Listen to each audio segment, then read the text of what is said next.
Assalamualaikum warahmatullahi wabarakatuh.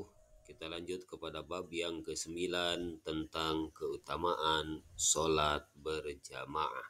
Dari Abu Hurairah radhiyallahu anhu, dia berkata, telah berwasiat kepadaku, yakni kekasihku Rasulullah sallallahu alaihi wasallam. Lalu beliau bersabda, "Wahai Abu Hurairah, sholatlah kamu dengan sholat berjamaah meskipun engkau terbukti dalam keadaan duduk, karena sesungguhnya Allah Ta'ala akan memberimu atas setiap sholat berjamaah pahala 25 sholat pada selain berjamaah." Telah bersabda Nabi Shallallahu Alaihi Wasallam, keutamaan sholat berjamaah dibandingkan sholat seorang laki-laki sendirian adalah 25 derajat.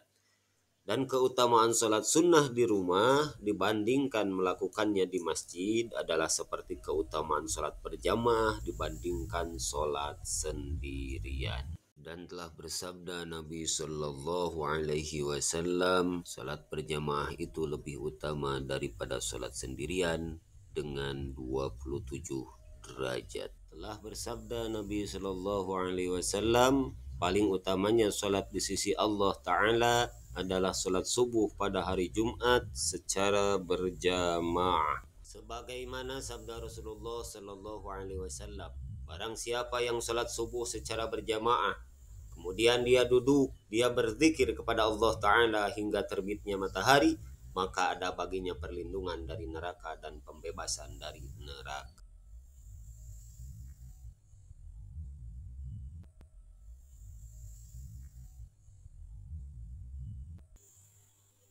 Jika ingin, lakukan ini.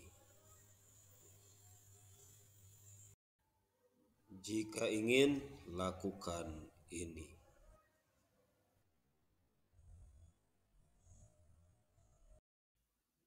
Kenapa harus berjamaah? Simak sabdanya.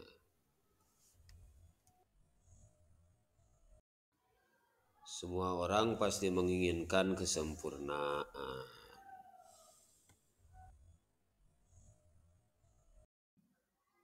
Rahmat Allah Subhanahu wa Ta'ala itu di mana-mana.